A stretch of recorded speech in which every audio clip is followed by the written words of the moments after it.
Hello everyone, this is Nikhil. Now I'm present the most important topic Indian constitutions.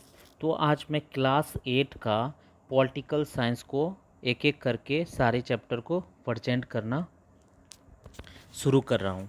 तो I hope कि you also enjoy this session.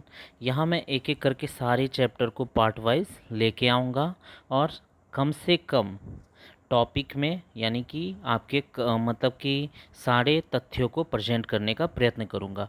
आज मैं भारतीय संविधान से रिलेटेड सारे तथ्यों को, उसके बेसिक जो तथ्य हैं, क्यों भारतीय संविधान हमें ज़रूरत पड़ते हैं, यानी कि कोई भी देश का संविधान क्यों आवश्यक होता है और उस संविधान के होने से हम पे क्या इम्पैक्ट पड़ता है, उसके कुछ तथ्यों को आपके सामने प्रेजेंट करूंगा जो कि अत्यंत ही इम्पॉर्टेंट है। आपने क्लास 6 में 7 में आपने जाना होगा किस तरह से भारतीय संविधान के कुछ बुनियादी परिवर्तन आपको देखने को मिलता है। वहाँ भारतीय संविधान के यानी किसी भी देश के संविधान के विषय में आप विभिन्न प्रकार के तथ्यों को पढ़ते हो, परंतु उसे आज विस्तार से मैं बताऊंगा। ये कक्षा 8 का पॉलिटिकल साइंस है यानी राजनीतिक शास्त्र है, जिसमें आप एक एक तथ्यों को बेहतरीन तरीके से जानोगे। यहाँ कुछ टीचर्स के लिए तथ्य हैं जो हमारे लिए इम्पोर्टेंट नहीं हैं, और मैं आपके पास जो है एक विभिन्न प्रकार का जैसे कि एग्जाम्पल्स को प्रेजेंट करूंगा। जैसे यहाँ पे दिया हुआ है फुटबॉल्स के गेम के विषय में। तो आपको पता है कि फुटबॉल्स हो या क्रिकेट हो, उसमें विभिन्न प्रकार के नियम होता है। उन नियमों का पालन करना उसके खिलाड़ी के लिए अत्यंत ही आवश्यक होता है। अगर वह नियमों का पालन नहीं करेगा तो वो गेम से बाहर भी निकाल दिया जाता है। तो इसलिए जो है फुटबॉल के खिलाड़ियों को नियम को सही ढंग से मतलब कि पालन करनी होती है। नियम जो है खेल को परिभाषित करती है और अलग अलग खेलों के लिए अलग अलग नियम होते हैं और जो है खिलाड़ी को उसे पालन करनी होती है। तो ये जो है फुटबॉल खेल की बात है। और अगर हम बात करें संविधान की, तो वो संविधान क्या होता है, वो दस्तावेज क्या होता है, वो नियम क्या होता है, उसे एक एक करके जानेंगे। ठीक है। तो किसी देश के संविधान की ज़रूरत क्यों पड़ती है, यानी कि अगर कोई देश है तो उसमें संविधान की आवश्यकता क्यों होता है। तो इसको हम अगर बेसिक तरीके से समझने का कोशिश करें तो सीधा बात है कि अगर मान लो कि एक छोटा सा आपका घर है, तो उस घर में कब जगना है, कब आना है, कब खाना खाना है, कब क्या करना है, सारे अगर बातों का एक नियम बना दिया जाए कि आपको विद्यालय जाना है तो आपको इतने समय में उठना होगा, आपको नाश्ता करना पड़ेगा, ट्यूशन पढ़ने जाना होगा, तो हर कामों के लिए अलग अलग समय का निर्धारण किया जाएगा। तो उसके लिए आपके लिए एक नियम बना दिया जाएगा कि आपको इतना वेकअप करना है, एक्सरसाइज करना है, सारे चीज़ों को नियम बना दिया जाएगा, एक कानून बना दिया जाएगा जिसको सभी को फॉलो करना होगा। तो एक घर की बात हो गई जिसमें कि एक, लेकिन अगर इसे वृहद तौर पे देखा जाए, एक देश के तौर पे देखा जाए, एक राष्ट्र के तौर पे देखा जाए, तो यहाँ पे हमें यानी कि सभी जाति, धर्म, राज्य, राजधानी, जिला, गांव यानी सभी के लिए ये नियम जो है समान रूप से लागू होते हैं और उस नियम जो है हमें पालन करना होता है। अगर हम लोग वो नियम पालन नहीं करेंगे तो एक देश जो है देश नहीं कहलाएगा।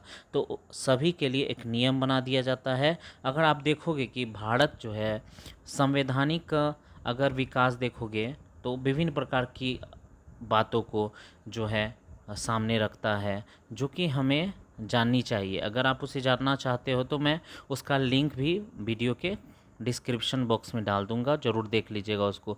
2-3 पार्ट में है जो कि काफ़ी इम्पोर्टेंट है। जैसे कि देखोगे आप 1934 में भारतीय राष्ट्रीय कांग्रेस ने संविधान सभा का गठन की मांग पहली बार जो है रखा था। यहाँ पे जो है इम्पोर्टेंट पॉइंट दिया हुआ है, आप उसे देख सकते हो। आप इसे यहाँ पे ये एक एक करके पॉइंट दिया हुआ है जिसे एक एक करके आप देख सकते हो। ठीक है। और ये पॉइंट्स जो है ना केवल आपके एग्ज़ाम के प्रोस्पेक्ट से बल्कि आपके बेसिक नॉलेज को प्रबल करने में काफ़ी ज़्यादा इम्पोर्टेंट साबित होगा। क्योंकि आपसे अगर कोई पूछ लेगा भारतीय संविधान का सर्वप्रथम जो सभा हुआ था जिससे कि भारतीय संविधान की नींव पड़ी, तो वो कब था, तो 1934 में था। आपको पता होना चाहिए कि ये नींव जो है मतलब कि एक दिन में ही नहीं डाली गई। इसके अनेक प्रकार के जो है मतलब कठिनाइयों का सामना करना पड़ा। अंततः जो है दिसंबर 1946 से संविधान का सभा का मुख्य रूप से गठन किया गया और गठन के उपरांत जो है दिसंबर 1946 से 1949 तक एक लंबी टाइम पीरियड्स, आपको पता है 2 वर्ष 11 महीना 18 दिन लगा था भारतीय संविधान को बनने में। तो काफ़ी लंबा समय लगा था, क्योंकि आपको पता है कि भारत एक धर्मनिरपेक्ष राज्य है, यहाँ अनेक प्रकार के धर्म जो है निवास करते हैं। तो भारतीय संविधान का एक बहुत बड़ा मतलब चुनौती था उसके सामने में, कि सारे धर्म, किसी धर्म के साथ में जो है खिलवाड़ ना हो, उसके भावनाओं के साथ में खिलवाड़ ना हो, ताकि सारे धर्म जो है सही तरीके से रहे और उसके जो संस्कृति, सभ्यता, कल्चर्स, उसकी मतलब मौलिक कर्तव्य, मौलिक अधिकार, उन सारी बातों को ध्यान में रखा जाए। इन सारी बातों को ध्यान में रखते रखते लगभग 2 वर्ष 11 महीना 18 दिन का लंबा समय लगा और अंततः जो है भारतीय संविधान बन के तैयार हुआ। 1949 नवंबर यानी 26 नवंबर तक बनकर तैयार हो गया, जिसके कारण से हम लोग 26 नवंबर को संविधान दिवस के नाम से भी मनाते हैं, आपको पता होगा।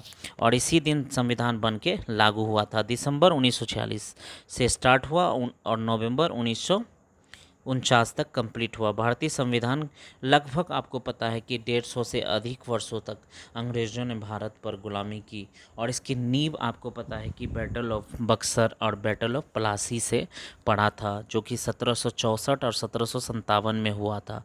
और उसके बाद जो है 1773 से संविधान की नींव डाली गई और भारतीय संविधान की नींव संवैधानिक विकास की ओर जो है अग्रसर हो पाया। और आज जो है हम लोग जो है जो भारतीय संविधान का जो विस्तारित रूप देख पाते हैं, तो कहीं ना कहीं वहाँ से निकल करके हमारे समक्ष आज दिखाई पड़ रही है। तो जो है एक एक करके आज हम लोग जानेंगे कि आखिर जो है कोई भी देश के पास जो संविधान होता है, तो क्या वो लोकतांत्रिक देश होता है या फिर वो राजतांत्रिक देश होता है। तो सबसे पहले इसको शुरू करने से पहले हम आपके सामने बता देना चाहते हैं कि 2 तरह के देश कहा जा सकता है। एक राजतांत्रिक क्या हो गया, जहाँ पे राजाओं के द्वारा राज किया जाता है। और पहले आपको पता है नेपाल में राजाओं के द्वारा राज किया जाता था, परंतु लोगों के द्वारा कुछ समय पश्चात यानी कि लगभग 2015 में जो है वहाँ राजतंत्र खत्म होकर के अभी लोकतंत्र की व्यवस्था जो है अग्रसर है। और लोगों ने यह माना कि लोकतंत्र जो है एक ऐसी व्यवस्था है जिसमें लोगों को जो है अपनी सरकार का चुनाव करने में जो है सहायता प्रदान होता है। और एक बात मैं बता दूं कि लोकतांत्रिक देश के पास संविधान हो ऐसी आवश्यकता नहीं है। लोग जैसे कि आप ब्रिटेन देख लो, ब्रिटेन एक ऐसा देश है जिसके पास कोई लिखित संविधान नहीं है, लेकिन भारत एक ऐसा देश है जिसके पास एक विस्तृत, एक सबसे बड़ा संविधान है। लेकिन आपको ध्यान रखना चाहिए कि संविधान होना आवश्यक नहीं है, लिखित रूप से होना आवश्यक नहीं है लोकतांत्रिक देश के लिए। लोकतांत्रिक देश में संविधान की आवश्यकता नहीं है, लोगों के द्वारा सरकार चुनी जानी चाहिए, तो इसकी आवश्यकता है। अगर आप देखो संविधान क्या है, तो इसके किस उद्देश्यों की पूर्ति के लिए बनाई जाती है, तो ये कहा जा सकता है पहला कि यह दस्तावेज जो है आदर्शों को सूचीबद्ध तरीके से जो है मतलब कि सूचीबद्ध किया जाता है और जिसके आधार पे नागरिकों को अपने देश के इच्छा और सपनों के अनुसार रच सकते हैं। और यानी संविधान ही बताता है कि हमारे समाज का मूलभूत स्वरूप क्या है। और साथ ही साथ देश के भीतर आमतौर पर कोई समुदाय, मतलब कि अनेक प्रकार के समुदाय रहते हैं, इनके बीच की बातें समान होनी चाहिए, लेकिन ज़रूरी नहीं है कि वे हर मुद्दे पे एक साथ सहमत हो। यानी कि अगर मान के चलो कि हमारे धर्म में कोई त्यौहार एकदम हर्षोल्लास से मनाए जाते हैं, तो दूसरे धर्म में वही त्यौहार एकदम हर्षोल्लास से नहीं मनाए जा सकते हैं। तो दोनों में समानांतर नहीं हो सकता है, तो दोनों में कुछ तथ्यों पर, कुछ विषयों पर अलगाव हो सकती है। दोनों हर बातों में एक दूसरे पे सहमत हो ऐसी आवश्यक बिंदु नहीं होते हैं, ठीक है। और संविधान जो है नियमों का एक ऐसा समूह होता है जिसको एक देश सभी लोगों, अनेक चला मतलब कि अपने देश को चलाने की पद्धति के रूप में जो है रख सकते हैं। इसके जरिए वे न केवल यह तय करता है कि सरकार किस तरह की होगी, बल्कि उन आदर्शों की भी साझी समझ विकसित करती है कि मतलब कि सरकार जो है यानी पूरे देश की रक्षा किस तरह से करेगा या कैसे की जानी चाहिए। ये सारा जो तथ्य होते हैं भारतीय संविधान यानी कि संविधान द्वारा हमारे समक्ष प्रस्तुत की जाती है। तो ये तथ्य आपको पता होनी चाहिए। इसे अगर एग्जाम्पल्स के द्वारा समझा जाए तो नेपाल लोकतांत्रिक देश के लिए कई जनसंघर्ष किए। जिस तरह आपको पता है कि भारत भी जो है आसानी से स्वतंत्रता प्राप्त नहीं किया है, यहाँ भी एक लंबे अरसों तक जो है संघर्ष चलता रहा। तदुपरांत ही हम लोगों ने आज के दिन को देखा है कि आपको पता है कि भगत सिंह, सुखदेव, अनेक प्रकार के वीरों ने जो है अपने जो है जीवन का बलिदान दिया और हमें जो है स्वतंत्र भारत का जो है दर्शन कराने के लिए सक्षम बनाया।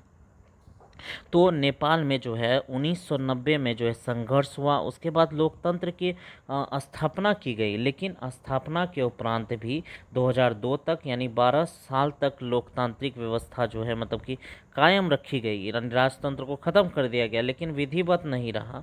2002 में जो है माओवादी ने प्रभाव फिर अपना बढ़ा दिया।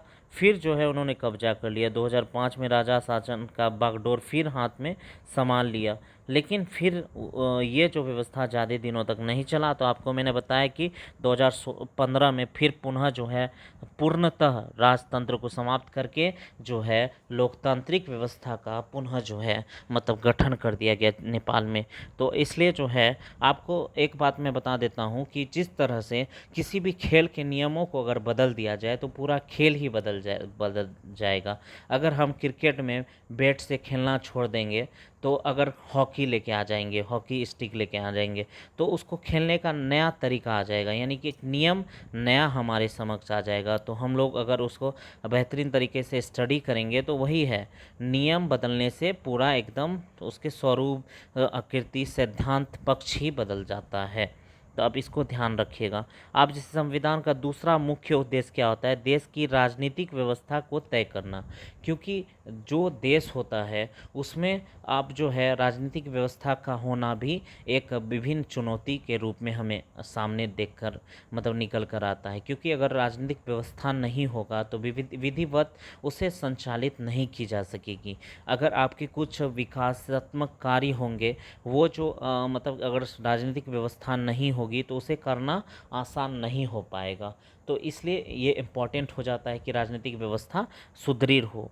अब जैसे नेपाल के पुराने संविधान में कहा जा सकता है कि शासन का बागडोर राजा और मंत्रिपरिषद के हाथों में था। तो लोकतांत्रिक व्यवस्था पद्धति राज्य व्यवस्था चुनी गई और निर्णय प्रक्रिया में नियम तय करने का संविधान बहुत अहम भूमिका अदा करती है। हम बताएं ही कि निर्णय लेने में यानी कि कौन सा रूल्स होगा, कौन सा लॉज होगा, उसमें संविधान अहम भूमिका अदा करती है। लोकतंत्र में हम जो है अपने नेता खुद चुनते हैं ताकि हमारी ओर से वे सत्ता जिम्मेदारी ले सके और उन्हें सुदृढ़ तरीके से चला सके। फिर भी अगर बात संभावनाओं में हमेशा रहती है कि जो है कि सत्ता किस तरह से नेता कभी कभी क्या होता है कि सत्ता का नेता सब दुरुपयोग उठा लेते हैं। तो इसकी संभावनाओं को कम करने के लिए संविधान में विभिन्न प्रकार के नियमों का उल्लेख हमें देखने को मिलता है। आप यहाँ पे छोटा सा स्टोरी दिया है, आई होप कि इसे आपको पढ़नी चाहिए। चलिए हम लोग पढ़ के देखते हैं। जैसे सुरेश अपनी कक्षा में मॉनिटर है, वह दबंग किस्म का लड़का है। उसके सहपाठी भी उसे पसंद नहीं करते हैं। क्लास टीचर श्रीमती राव अचानक किसी काम से बाहर जाना चाहती है। वह सुरेश को सब बच्चों का ख्याल रखने के लिए जो है कह देते हैं। सुरेश जो है मौके का फ़ायदा उठाता है और अनिल को तंग करने लगता है। अनिल, आज मैं राव मैडम की तुम्हारी शिकायत करूंगी। लेकिन मैंने क्या है, उन्होंने कहा, अनिल ने कहा। फिर जो है जैसे ही मैम आया तब कक्षा के बाहर गई हुई थी, तब अनिल शोर मचा कर सबको परेशान कर रहा था। मैंने मतलब कि वो मॉनिटर ने उसे कहा, अनिल तुम्हें पूरे छुट्टी के बाद यहीं रुकना होगा। अनिल आज तुम्हें पूरी छुट्टी के बाद यहीं रुकना पड़ेगा और आज तुम्हें 100 बार लिखना होगा कि मैं मॉनिटर को तंग नहीं करूँगा। लेकिन मैडम मैंने तो कुछ भी नहीं किया है। तो यहाँ आप देख लो यहाँ क्या हमें निकल कर आता है। जैसे लोकतांत्रिक समाजों में प्रायः संविधान ही ऐसे नियम को तय करता है जिनके द्वारा राजनेताओं के हाथों में सत्ता का दुरुपयोग को रोका जा सकता है। लेकिन भारतीय संविधान में ऐसी बात सारे कानून मौलिक अधिकार वाले खंडों में ही दिए गए हैं। तो आप उसे बेहतरीन तरीके से पढ़ सकते हो। तो आप देखोगे कि क्या करता है भारतीय संविधान, सभी व्यक्तियों को समानता का अधिकार देता है और साथ ही साथ हमारा संविधान यह कहता है कि किसी धर्म, नस्ल, लिंग, जन्म स्थान के आधार पर किसी भी व्यक्ति के साथ किसी भी तरह का भेदभाव नहीं होगा। ये मैं आपको एक एक करके सारा डिटेल्स प्रेजेंट करूँगा। लेकिन अभी आपको ध्यान में रखना चाहिए कि भारतीय संविधान जो है समानता का अधिकार सभी व्यक्तियों को समान रूप से प्रदान करता है। और जो है अगर अगला बात को ध्यान में रखा जाए, लोकतंत्र में संविधान का एक महत्वपूर्ण कार्य यह भी होता है कि कोई भी ताकतवर समूह दूसरे समूह मतलब कम ताकतवर समूह पर अत्याचार नहीं कर सकता है। यानी कि आप जो है जैसे कि मैंने बताया कि वो दबंग किस्म का था तो अपना पावर्स का गलत इस्तेमाल किया और उसे जो है अपने स्टूडेंट यानी अनिल को जो है परेशान करने लगा। तो इस तरह की घटनाएं नहीं होनी चाहिए। अगर होता है तो इसमें जो है भारतीय संविधान जो है हमें एक प्रकार का शक्ति प्रदान करता है। ठीक है, आप देखो क्या दिया हुआ है कि निरंकुशता क्या होता है। यानी क्या अगर जो है हम देखते हैं कि समाज में जो है अल्पसंख्यकों के पास कुछ समस्याओं को देखने को मिलता है। अल्पसंख्यकों के साथ में जो है बहुसंख्यक व्यक्ति जो है अत्याचार करते हुए मिलते हैं। तो अल्पसंख्यक पर बहुसंख्यक जो है इस निरंकुशता का दबाव या लगाता है, प्रतिबंध लगा देता है। तो इससे भारतीय संविधान का महत्वपूर्ण कार्य यहाँ पर आ जाता है कि वो जो है इस तरह की घटनाओं को जो है इस तरह के वर्चस्व को समाप्त कर समाज में एक सुदृढ़ व्यवस्था का संचालन करे और समान रूप से सभी व्यक्तियों को सही ढंग से एक अच्छे पद का प्रदर्शन करे। आई होप कि ये सारी बातों आपको अच्छे तरह से समझ में आ रही होगी। और देखो ये एक छोटी सी यहाँ तथ्य दिया हुआ है कि अंतर समुदायी वर्चस्व क्या होता है। अंतर मतलब क्या हो गया, मतलब दोनों में कुछ डिफरेंस। यानी कि कहने का मतलब है कि समुदाय में जो दबाव होता है, एक समुदाय दूसरे समुदाय के बीच में किसी भी तरह का निरंकुशता लगाती है, किसी भी तरह का दबाव लगाता है, अपना वर्चस्व को जो है इम्प्लीमेंट करता है उसके ऊपर में। तो ऐसे ऐसे जो स्थिति है उसको अंतर सामुदायिक स्थिति के रूप में हम लोग जानते हैं। और अगर तीसरा मुख्य उद्देश्य को अगर हम लोग देखना चाहें कि भारतीय संविधान क्यों होनी चाहिए, यानी भारतीय संविधान नहीं संविधान क्यों होनी चाहिए, तो इसका महत्वपूर्ण कारण यह होता है कि हम जो है मतलब कि खुद को अपना से बचा सके। इसलिए जो है संविधान होता है। यह सुनने में थोड़ा अजीब लगता है, असल में इसका मतलब कुछ और है। कई बार हम किसी मुद्दे पर बहुत मतलब तीखे तंग से सोचने लगते हैं और ऐसे विचार में व्यापक हितों के लिए नुकसानदेही होता है। तो क्या होता है कि जैसे कोई कोई कभी कभी ऐसी घटनाएं हो जाता है कि हमारे पास चुनाव की समस्याएं आ जाती हैं, यानी कि कौन सा कार्य हम लोग करें, यह जो है समस्याएं आ जाती है। तो भारतीय संविधान जो है हमें यह भी घटनाओं को मतलब कि निकलने के लिए एक बेहतरीन तरीके से जो है हमें पथ प्रदर्शन करता है। तो जैसे एक छोटा सा स्टोरी दिया है कि एक लड़की है, उसका जो है टुमारो यानी आने वाला कल में एग्ज़ाम है और उसका आज उसे 2 चैप्टर पढ़ना है क्योंकि उससे अत्यधिक क्वेश्चन पूछने की संभावनाएं होती है। तो उसके पास एक चुनाव की समस्या है कि वो किस तरह से उसे हैंडल करे। अगर वो पढ़ेगी तो कल का दिन अच्छा जाएगा, अगर उसके जगह पे वो सीरियल देख लेगी क्योंकि उसका फेवरेट सीरियल है तो उसका पढ़ाई ख़राब हो जाएगा। लेकिन उन्होंने अच्छा मतलब पढ़ाई को चुना और पढ़ाई किया तो उसे बाद में यह एहसास हुआ कि अच्छा तरीके से उन्होंने पढ़ लिया। तो पढ़ने के बाद जो है मतलब उसे समझ में आ गया कि पढ़ाई आमतौर पर उसके लिए इम्पोर्टेंट था। तो लोकतंत्र में भी सेम टू सेम यही होता है कि गंभीर समस्याओं से दलगत राजनीति पार्टी यानी पॉलिटिक्स से बहुत विकृत हो जाता है। और एक अच्छा संविधान क्या करता है, बुनियादी संरचना को माने कि एक तरह का उन्माद से बचाता है, कुछ असामाजिक तत्वों से बचाता है, और साथ ही साथ उसे आसानी से पलटने नहीं देता है, ताकि नागरिकों के अधिकारों का आश्वासन देते हुए उन्हें स्वतंत्रता की रक्षा की जा सके। ये तथ्य आपको यहाँ बेहतरीन तरीके से समझ में आ गया होगी कि क्यों संविधान की ज़रूरत किसी भी देश में पड़ती है, आखिर क्या आवश्यकता है। संविधान जो है लोकतांत्रिक हो तो उसे बेहतरीन माना गया है, क्योंकि लोगों के द्वारा सरकार का चुनाव किया जाता है, और लोग जो है एक ऐसे व्यक्ति को लेके आते हैं जो उसके हितों की रक्षा करे, उसके कार्यों को आसान बनाए, उसके आवश्यकताओं को पूरे करे, समाज में किसी भी तरह का असामाजिक तत्व है तो उसे नष्ट करने में सहयोग करे, और किसी भी तरह की ज़रूरत है जल संबंधी, घर संबंधी, उस समस्याओं का निराकरण करे, और अच्छे बेहतरीन समाज का जो है निर्माण करे। तो ये सारा तथ्य आई होप कि आपको समझ में आ गया होगा। इसके बाद मैं अगला जो इसका पार्ट लेके आऊँगा वो भारतीय संविधान के मुख्य मुख्य लक्षणों को लेके आऊँगा, और उसमें क्या क्या तथ्य होंगे वो आपको मैं एक एक करके प्रेजेंट करूँगा। I hope you enjoy this session, और आप इसी तरह से मेरे सेशन में बने रहिए, और बेहतरीन तरीके से मैं आपको समझाऊँगा और उसे आगे भी प्रेजेंट करते रहूँगा। That's all, thank you.